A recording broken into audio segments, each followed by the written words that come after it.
Welcome everyone to 50 Years of Women's Studio Workshop with Curator Maymanah Farhat. My name is Jana Dana. I'm the Education and Community Engagement Lead here at BIMA. Please take a moment to make sure that your phones are on silent mode. We would like to begin with the words of Chief Seattle. Every part of this soil is sacred in the estimation of my people.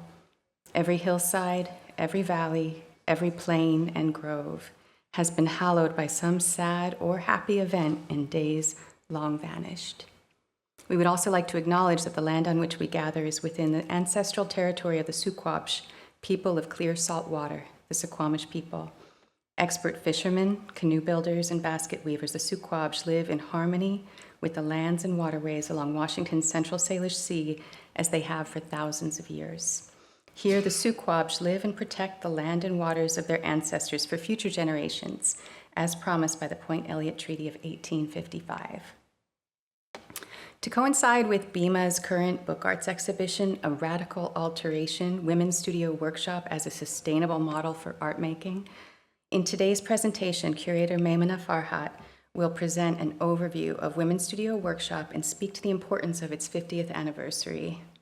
Maymanah is a widely published writer, lecturer, and international curator. Her art historical research and curatorial work focus on underrepresented artists and forgotten art scenes. Please join me in welcoming Maymanah Farhat.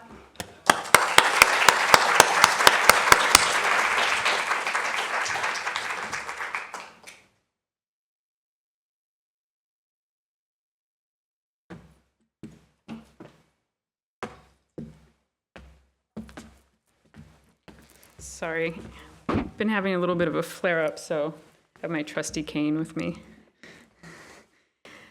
Thank you all for coming.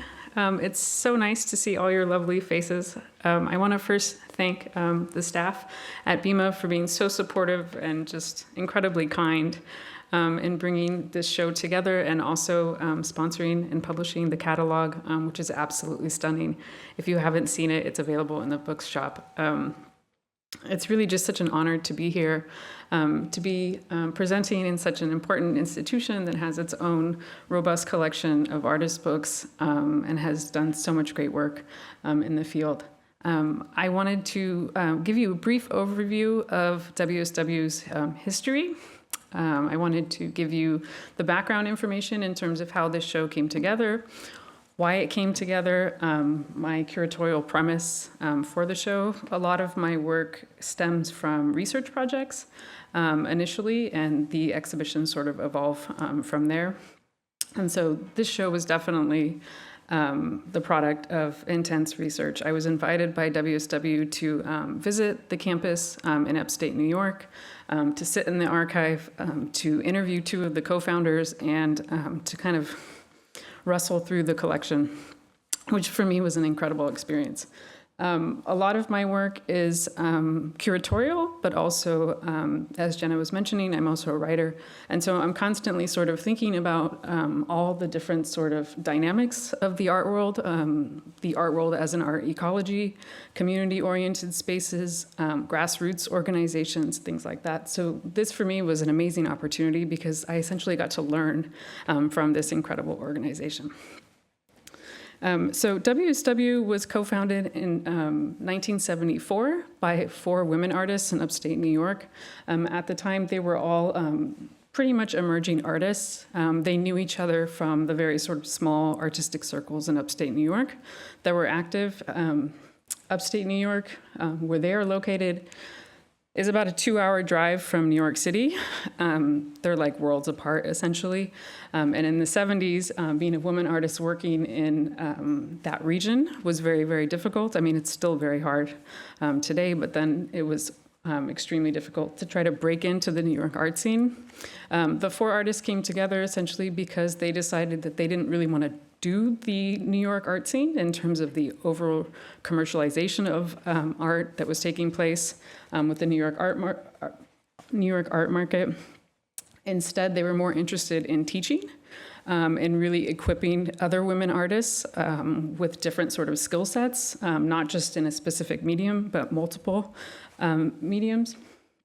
and really just sort of creating this idea that as an artist, you could be an independent sort of person in the world rather than relying on a gallery or an institution or collectors or things like that.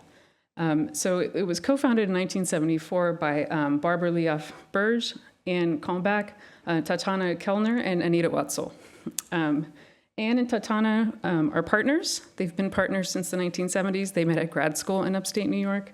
They met Barbara, who was the partner of their professor at university, and then I believe Anne knew Anita from their undergraduate education.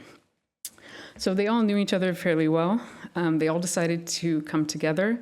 Barbara rented a house, which was the first site of the WSW campus. That was where all the classes were sort of held. They rented this house. It was a 2-story house. They had paper making in the attic. They had printmaking in the basement, and they had photography and painting on the main floor. And they built all the equipment themselves, basically not knowing anything about building equipment. But that is just to give you a little bit of background in terms of their spirits and just the kind of determination that they had, which all 4 of them sort of saw as part of this larger sort of feminist manifesto.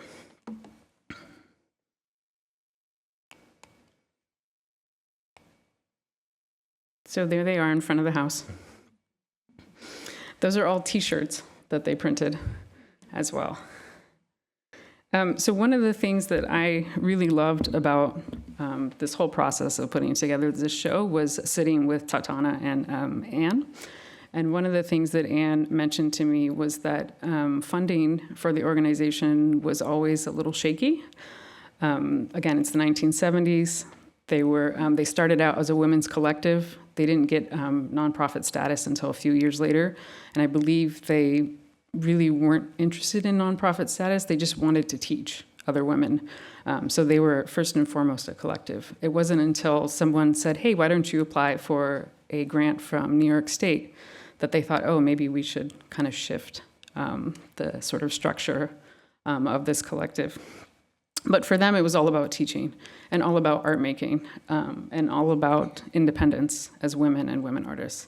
To give you a little bit of background, the town that WSW has been located in for 50 years now, Rosendale, it was an old mining town, not far from the current WSW campus. There are cement mines, and the entire sort of campus is composed of these different sort of historical buildings that served the miners that worked in the cement mines. And so that industry basically came to an end right around the time that WSW was starting. So the town was very much working class. A big part of it was sort of abandoned at the time that they created the collective. And so they were really sort of thinking, how can we benefit members of the community? How can we benefit this local context? So that was another sort of purpose of the collective. One of the things that Anne really stressed to me when I was interviewing her was the fact that they had to be self-sufficient. They understood very well the dynamics of the mainstream art scene. If we look at the larger sort of context in terms of art making, we have the professionalization of just being an artist, right, in the 1960s with the creation of the National Endowment for the Arts, which really sort of pushed for, artists to be professionals and to sell their work and that sort of thing. And so Anne knew firsthand in terms of the limited sort of scope of arts funding at the time, and really sort of thought about how the organization itself could be self-sufficient and sustainable. That meant creating sort of programs that would sort of generate funds back into the organization. For the first few years of the collective's existence and the class schedules that they had, basically any money that they made from community members signing up for classes would go back into the collective. They worked for free for several years. Anyone who has worked for a nonprofit knows firsthand that love and vision that you have for the organization, right, tends to supersede anything. monetary, and you often do make those huge sacrifices. This is a flyer from the 1980s, just to give you an idea of some of the different projects that they would come up with in terms of fundraising ideas that would create revenue for the organization. This was a T-shirt sort of campaign that they had. Different artists would create these shirts. That's what they're wearing there. Here's another. I think they just reissued this.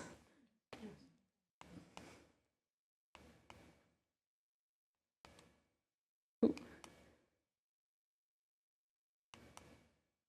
Sorry, this clicker. One of the things that they really sort of focused on in the early years of the organization was just getting the word out in terms of the offerings that they had as part of the collective. Again, so they taught printmaking, they taught collage, drawing, painting, photography. So any way that they could advertise it, they would. So the T-shirts were one way.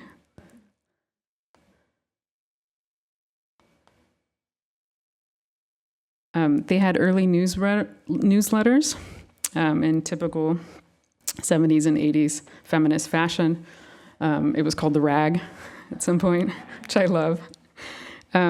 These were typed up at WSW and then photocopied and distributed. They were really good at distributing these kinds of materials, distributing flyers, posters all over upstate New York. But then they started to also put together these catalogs. So for example, the T-shirt sales would go through catalogs.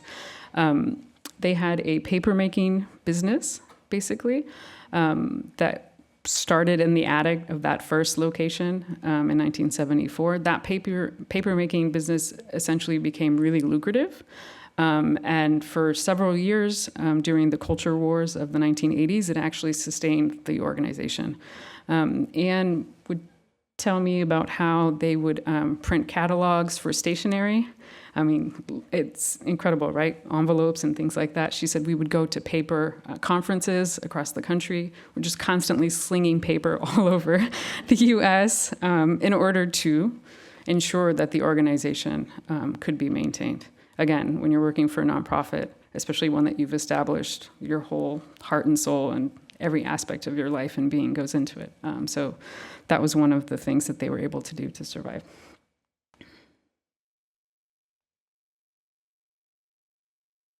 Again, posters. It helped that several of the members were printmakers. They were able to create these sort of things. Now, with that sort of background in mind, I just wanted to shift over to the concept of the show, just so to give you a little better understanding of my thought process. So thinking about the 1970s and thinking about this larger sort of historical context, thinking about the feminist art movement, which WSW was definitely part of, and responding and engaging to. I always go back to Linda Nochlund's work because she's just an incredible art historian and all around just queen. I know you can agree. So the essay, the long form essay, Why Have There Been No Great Women Artists, really sort of came to mind immediately when I was asked to do this show for WSW. And in that essay, she begins by basically laying out the context. So that essay was written in 1971. And the title of this show comes from a passage in that essay. In this seminal text, the late art historian argues that the conditions of art making need to change in order for marginalized artists to finally gain recognition. Thus, new institutions and organizations are needed to intervene in the canon of art history, amounting to a radical alteration. Basically, what she says in that essay, for those of you who haven't read it, is that there have been great women artists. There have been phenomenal women artists. It's just that institutions have not recognized them. And so the problem is not women themselves, or Black artists, or Asian artists, she also mentions, but the institutions themselves and the institutional culture that has kept them out of the canon. So in order to transform that, in order to intervene in that, you have to have alternative institutions. And one of the things that I want to emphasize is that besides her brilliance, Nochlin was also very much fully aware of what was happening at the time. She had her finger on the pulse of the art scene, and there were so many different organizations and groups that were popping up at the time because the mainstream art world was not a place that was welcoming. It was a place that was constantly excluding people, whether on their sexual orientation, their gender, their race, their economic background. And so there were art organizations and collectives around the country that were basically popping up out of necessity, and also out of the need to form community when that kind of exclusion was just a constant reality. So, not to say, what's the meme that's going around lately with Madame Candidate? You think you fell out of a coconut tree? You exist in the context of everything that came before you. As I was putting together this slideshow, that just like kept popping up into my head, not only because my teenager's constantly on TikTok and it's coming through the airwaves, but also because just thinking about this larger sort of history. So Nochlin, in her essay in the first paragraph, she literally just lays out everything that's been happening.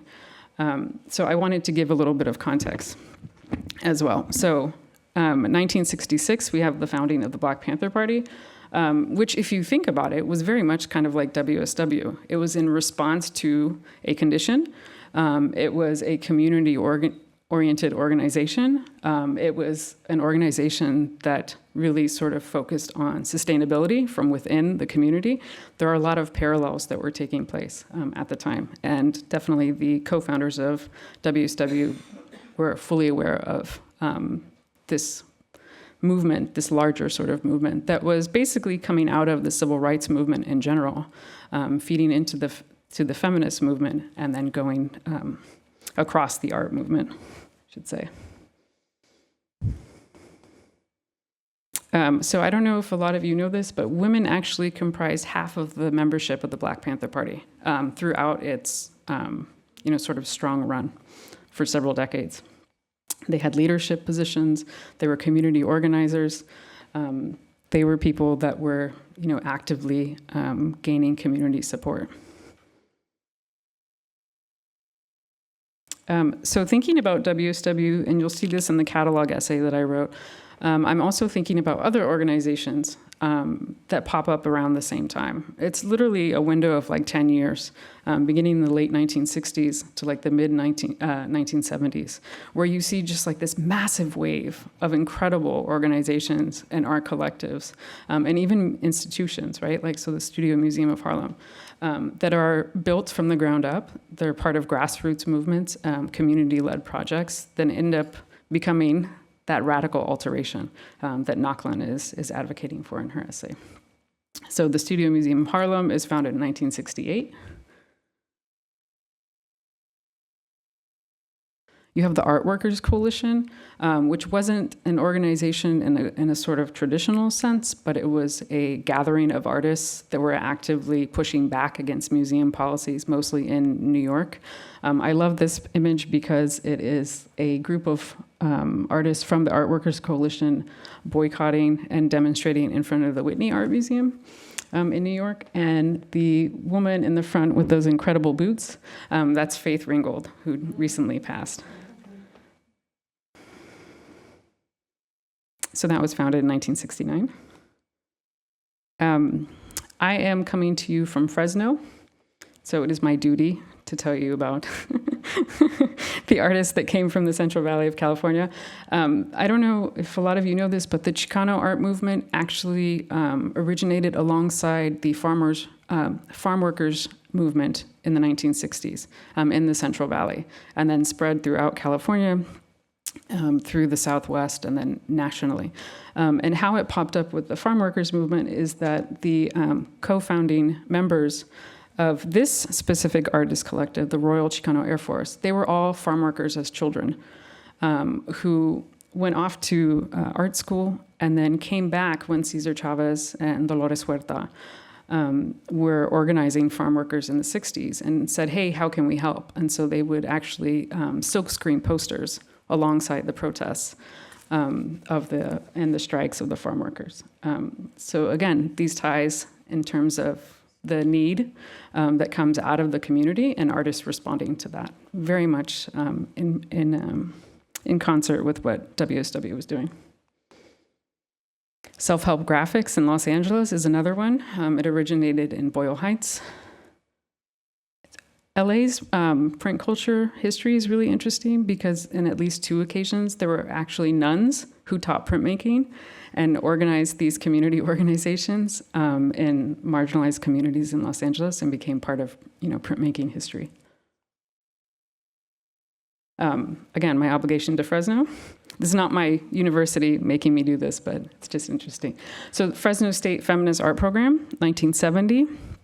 Founded by Judy Chicago. Again, similar sort of narrative, right? She's in Los Angeles working in a heavily male sort of context, right? The art scene, if you think about the light and sound movement in LA, for example, think about artists like John Baldessari, who are very macho and, that sort of thing. Judy Chicago got fed up, went up to Fresno, started working with all of these young women who were in art school at the university she was teaching at, and realizing that there was a certain culture that needed to be fostered and nurtured in terms of really instilling the sense of confidence in these young women artists.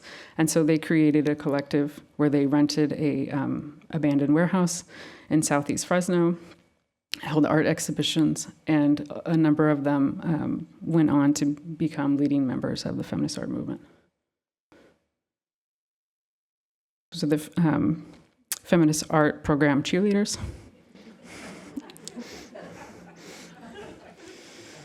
1971, again, that's when Nochlin writes her essay. She's fully aware of all these different developments that are taking place.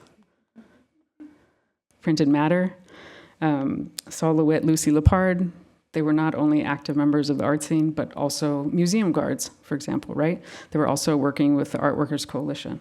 It was an incredible time. Now back to WSW.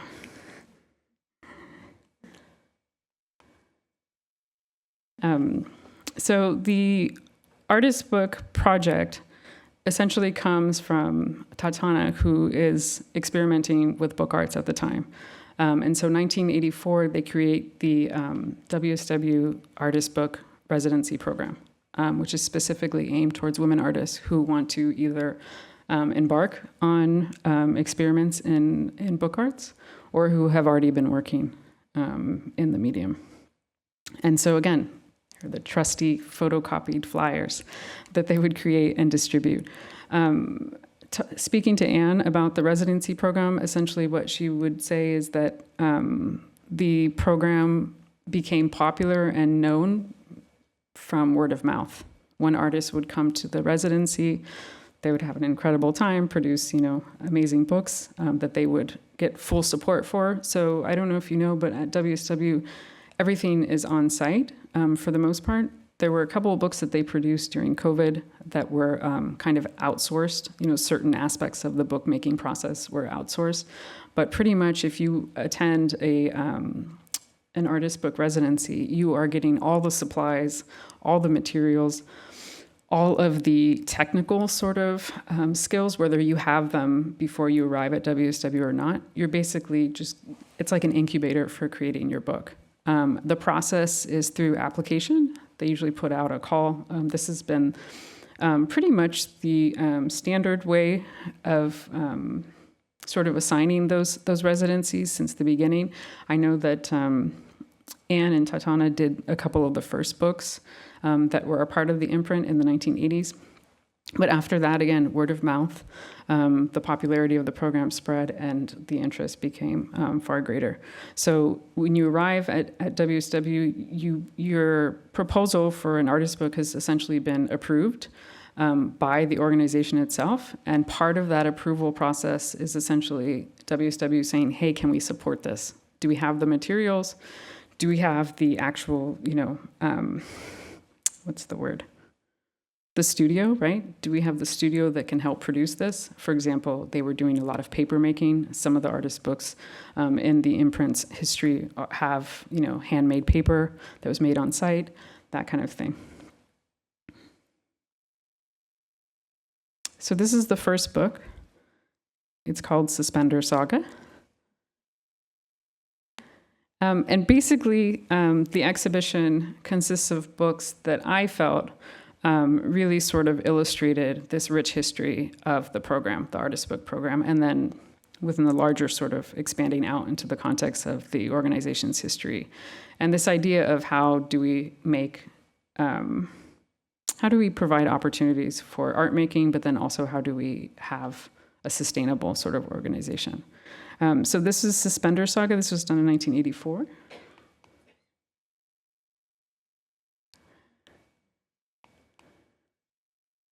So inside, there are a series of photographs of Anne trying to dress herself in these suspenders. And it's all very awkward as she struggles. I wish the image had all of the pages sort of laid out for you, but I think you can see it upstairs if I'm not mistaken. It's comical, it's very lighthearted. There's a great art historian of book arts named Kathy Walkup. When she discusses this book, she talks about the gender norms that are being subverted by Anne just attempting and fumbling to put these suspenders on. But one of the things that I really felt came through, in addition to, of course, agreeing with what Kathy says, is the fact that it's literally Tatana taking a series of photographs of her partner at their home. And so it becomes, there's a certain level of intimacy that you see in this artist's book. See, is there one more image? You can see she's fumbling. I imagine that they're just literally just taking these pictures laughing the whole time. Oh, well, the book ends essentially with Anne achieving the ultimate sort of goal of putting on these suspenders, and she has the most radiant smile on her face, and she's looking directly at the camera. And for me, that was just sort of the ultimate sort of testimony of love, right? I mean, this is just such an ordinary act between lovers, and there's just so much warmth in the exchange that happens between the two of them. So we think about the context, 1984, it's a pretty radical sort of statement on the ordinariness of queer love.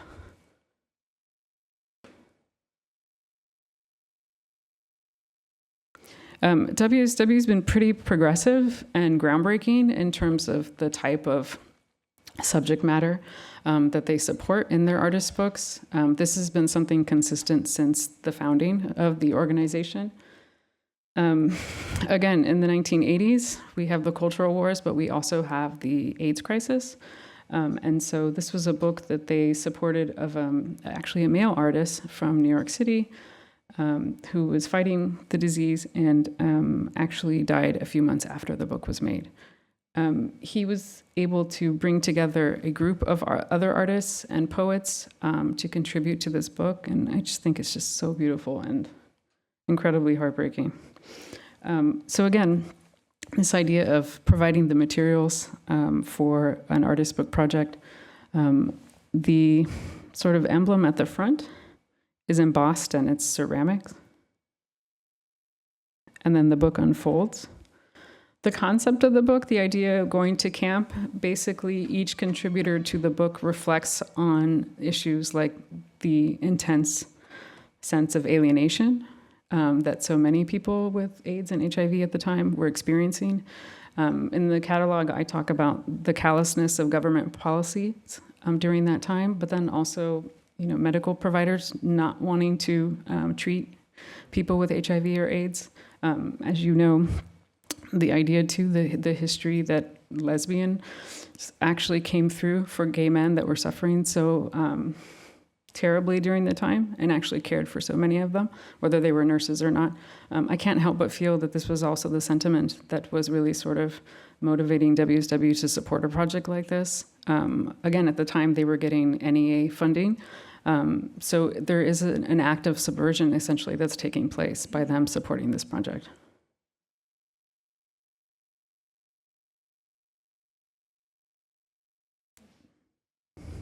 The book was made through printmaking, copier art, photography, and then there are poems as well. And I love the format of it too. It essentially expands out to look like a crucifixion.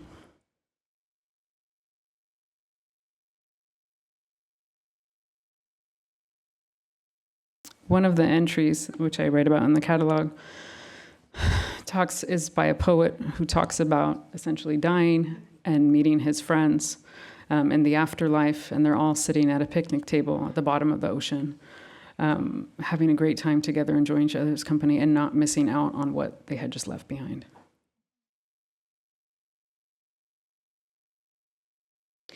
As I was mentioning, word of mouth was really important in terms of the artist book program. This book is by Zarina Hashmi. She's an artist, an Indian artist who's very well known on the East Coast. I'm not sure if she's as known on the West Coast. But she basically has lived all over the world and settled in New York and was invited to do a book. This book specifically, The House with Four Walls, is a book of etchings that she did. And it's about her childhood in India. You can see elements, if I'm not mistaken, of some handmade paper as well.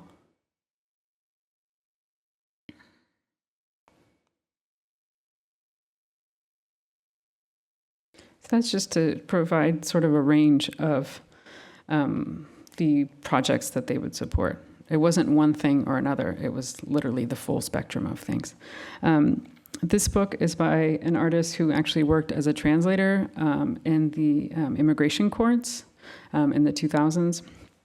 And so she would record a lot of the experiences of people that she was basically translating for. People that were undocumented, people that had been arrested, people that were facing deportation, and people that were imprisoned. So this one's called Stories Behind Bars.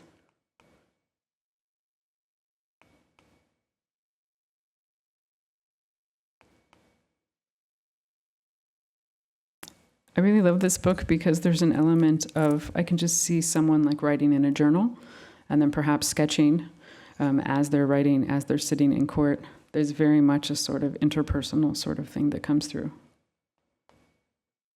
When we opened the show in San Francisco, the San Francisco Center for the Book, one of the attendees was the co-founder of the Internet Archive. And so we were chatting afterwards, and he said to me, you know, a lot of your books in the show have to do with prison. And I said, well, a lot of America's history involves the prison industrial complex. I mean, I'm not the one that made these books. It's artists over the span of 50 years that have created these books. And this topic keeps resurfacing, and WSW keeps supporting artists who are exploring this topic because it is such a pertinent issue, and it's something that's not going to go away. So if you see a political slant in the exhibition, yes, of course, I'm a curator, so my subjectivity is just going to come in. But also it's reflective of WSW's history. So as I was saying, they were really big on paper making. At some point, they even thought, let's just grow the materials on site. So they started growing the plants. And they would go and harvest them and then bring them into the studio and make their pulp and everything. So this is by Susan Mills. This is 26 Plants. This book is based on Ed Rushka's 26 gasoline stations. And I don't know if you're familiar with that book. It was printed in 1963. It became widely popular because it was essentially a mass-produced artist book. And people thought, oh, this is neat. We have the technology to be able to print these books, right? And it's essentially, you open the book and it's just one gas station after another, after another, after another. That, if I'm not mistaken, he would take photographs of as he was driving cross country. So Susan, who's just absolutely lovely, talks about her own book as being a sort of homage. Within this context, you would think, oh, it's a radical feminist sort of comment on Ed. No, it's not. She liked Ed Rushka's book, and she wanted to make her own. And so she did. And she did it with paper that was made from the fields that they had essentially planted and harvested.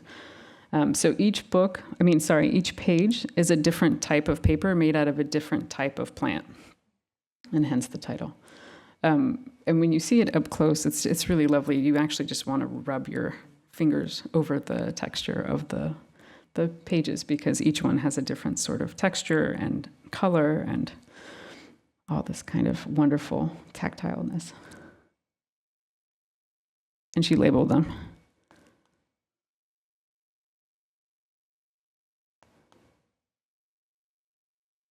More recently, under the former artistic director of WSW, Aaron Zona, there's been a shift to try to expand the reach of the artist book residency program in terms of reaching a different sort of demographic, reaching artists who are kind of working under the radar, artists who aren't necessarily in the main sort of stream of book arts. And so Golnar Adli is an Iranian-American artist who created this book, She Feels Your Absence Deeply, working alongside Aaron in the residency program.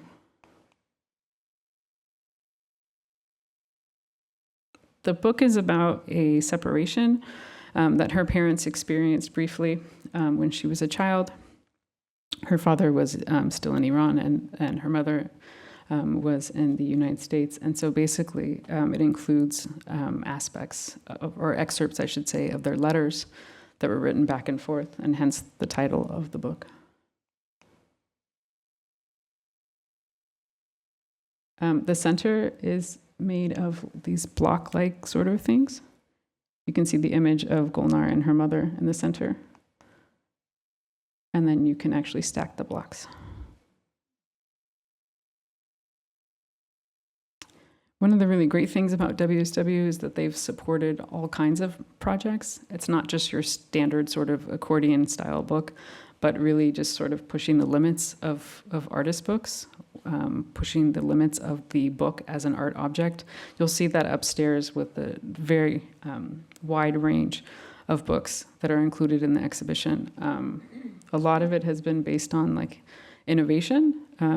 Aaron, in a conversation, was describing the fact that when they would receive an application for an artist book residency, they would sit among themselves and say, okay, can we make this book?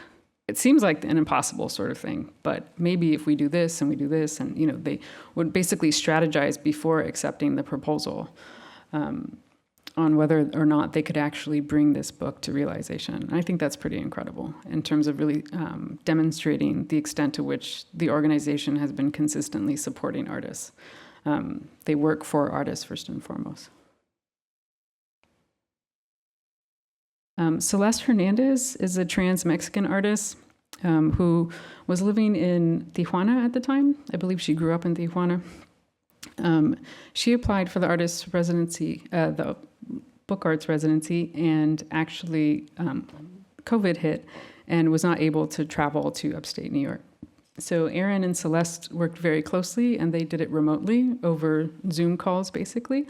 And then they were able to outsource some of the binding, some of the printing, and different things like that. So despite the basic lockdown of the pandemic, they found different ways of working with Celeste and not basically disappointing her and telling her, hey, COVID hit and, we can't support this. They were like, no, COVID hit. This is a new challenge, but let's try to figure it out. And the book actually is quite beautiful. Before I got this curatorial gig, if you will, I was writing for the Brooklyn Rail. And so I actually reviewed this book because I just loved it. It's essentially pocket size.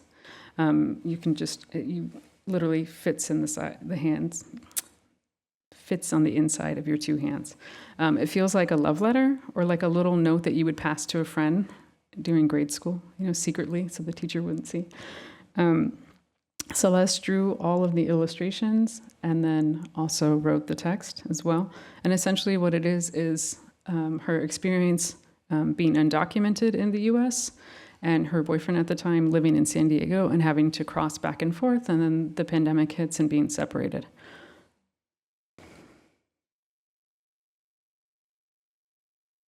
Included in the book are text messages while they're experiencing this forced separation.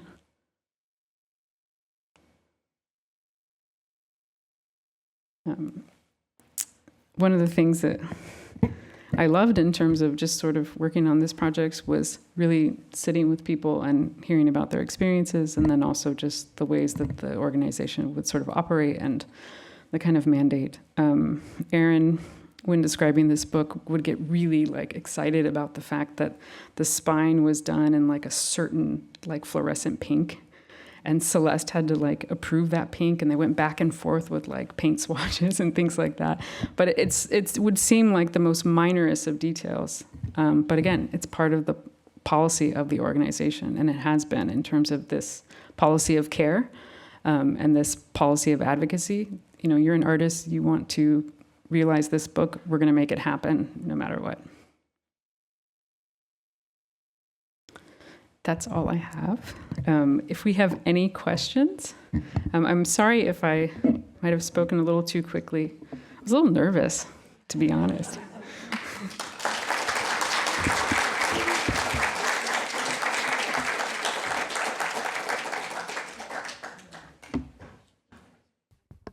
If anyone has any questions, I can pass you the mic.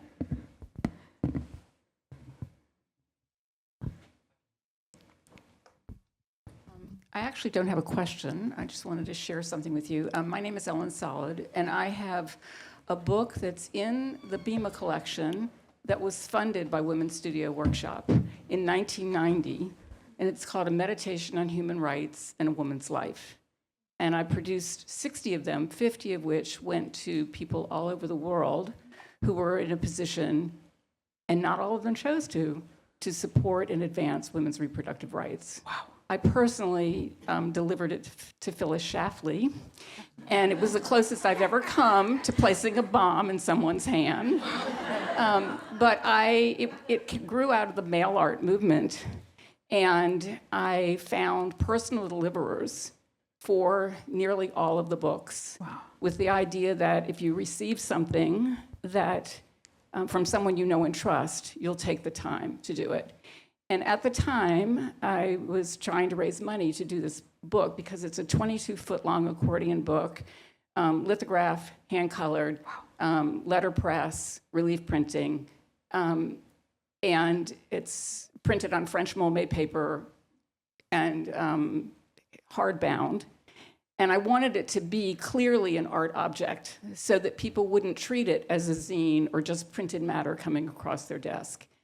And at the time, it was very interesting because you actually could reach people. I did 2 other projects, one at the beginning of that were similar mail art projects. One at the beginning of the Iraq War, which was called In Case of War, the Napkin Project. And by then, 2004, it was more difficult to get personal deliverers. Yeah. And everything had shifted. At the time I did the meditation project, everything was done through the US mail. By the time I did the 2004 project, it was the internet and email. And in 2018, I did the Autocrat's Playbook in a similar approach. So anyway, I just wanted to sort of thank the Women's Studio Workshop. I actually didn't realize that my work fit within the context of their support of work that has a strong political statement. The way the book ended up here at BIMA was that I had 1 copy left in a year ago after the Dobbs decision. And I contacted my artist book dealer in Alabama, and I said, I have 1 book left. Do you think that you could place this book? And 3 weeks later, she called me and she said, well, yes, I've placed it, and it's at the Bainbridge Island Museum of Art. And I live in Seattle. So it was pretty exciting to me that it would find a home here in this collection. That's amazing. Thanks to both the institution and to Women's Studio Workshop. That's incredible. So I find it completely lovely that you shared that story with us, because when we opened the show in San Francisco, I had at least 2 or 3 people come to me afterwards and say, hey, I have received a grant from WSW, and it was life-changing, and I produced this book that's, that they even helped me distribute and place in libraries. That's another thing about WSW in terms of the advocacy. They work tirelessly and have been for decades on placing these artist books. It's not just something that's just, kind of packed away in a studio once it's made. They diligently work to sell it on behalf of the artist or to place it in university libraries, museums, different things like that. So that's also another sort of essential part of their mandate, right, that had essentially grew out of the original sort of concept of the artist collective. Another sort of story, and I can't give you names because I was told to keep this anonymous, but also I'm kind of a chismosa. Chismosa means gossiper in Spanish, so I can't, I'm half Mexican, I can't control myself. I interviewed several of the artists when putting together this show, and one of them who had a book that is very, very intense in terms of the political content and the political stance, unwavering sort of political stance and support for a specific community. She said to me when I was at WSW, I was a little nervous because, you know, they were receiving money from the National Endowment for the Arts. They were receiving money from New York State. And the book that I made was essentially in direct opposition or protest of government policies. And so I said to Anne, you know, Anne, I don't feel comfortable with putting the NEA name on the book because it's, you know, the polar opposites. Anne said, don't worry about it. We'll figure it out. If you don't feel comfortable with putting, you know, the NEA label on your book, even though they sponsored this book, then, you know, we'll just answer to them. And I thought that was really intense and beautiful because it was essentially Anne saying, the NEA is not more important than your artistic vision. The NEA is not more important than the support that we committed to giving you. And so we are going to see that through. So that's just another sort of example of just how intensely they felt about supporting artists and really making sure that projects would be realized. Yes. I was just wondering, are they set up with a board of directors, or how are they set up? Who chooses the books and, you know? Yeah, they do have a board of directors. I think as nonprofit status, you have to have, right? At least in New York State, you have to have a board of directors. I know with the artist book residency program, I think it was just essentially the collective for a very long time. They would expand it sort of out in terms of bringing in outside jurors to look through the applications and then work closely with WSW staff. It's a very, very small team of people, and it has been for a very long time, which is amazing to me because the amount of projects that they take on, the support, the classes, it's pretty significant. But yes, they do have a board of directors, but in terms of specific residencies, it's usually a jury. Like, for example, I served on a jury for one of their residency programs before I did this show.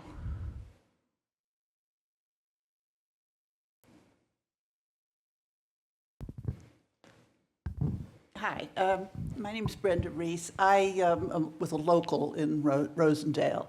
I took classes at Women's Studio Workshop when they were still on James Street. So I've known this group forever. I only moved out here a few years ago. I just want to say that Rosendale, you know, you did say a little bit about what a dump Rosendale was. And really, you cannot underestimate the value to a community of an organization like this. I mean, people who have never set foot inside, you know, the workshop studios or really had anything to do with it, or artists themselves, are still affected by it because it brings in other people, it raises the interest around the buildings that they have were, you know, dilapidated, falling apart. You know, the place is really in very sad condition back, you know, in the late 60s, early 70s. And they've been wonderful for the town. And then quite often I think the town's not really aware of it because they just keep working away. And, you know, it's amazing. And they keep things going. And it's been wonderful. I should say, too, that... I must say, I was thrilled when I saw the ad for this today. Oh, good. I'm glad. I should say that the classes are open to a range of people. So one of the things that they mentioned in terms of the beginnings of the collective is that the majority of their students at the time were mothers and retirees. So again, they didn't have money for classes. So basically the 4 members were teaching for free and not charging people to take these courses. So yes, completely transformative in terms of what that does to a community, in terms of providing access, right? Unparalleled access to arts education. They have classes for school-age children as well. They have summer camps. I mean, there are no limits to what WSW does, essentially.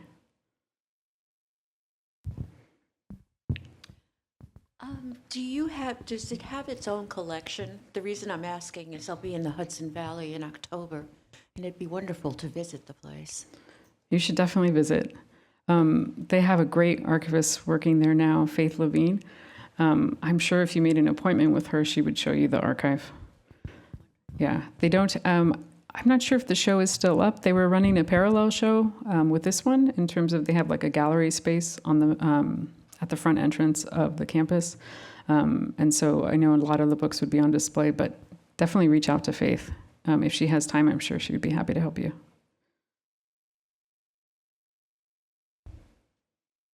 Any other questions, comments?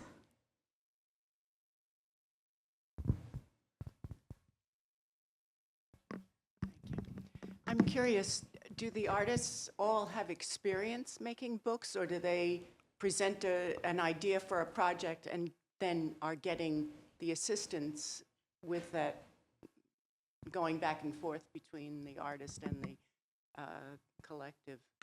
So it's a mix, basically. There are artists that would apply for the first time in terms of, coming up with an artist book project, and then basically being taken by staff members through the whole process. So you might be a painter, apply for a residency program, and you will come out a paper maker or print maker, because that is like essential to the spirit of the organization. It started as a teaching collective. So the founding members wanted you to enter that space and come out with new skills that you could then use for your own artistic practice.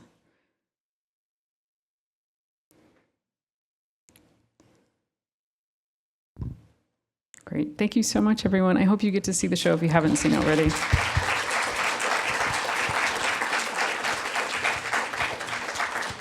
And everyone's invited to a reception. Also, Maymanah will be signing catalogs just out in the bistro area.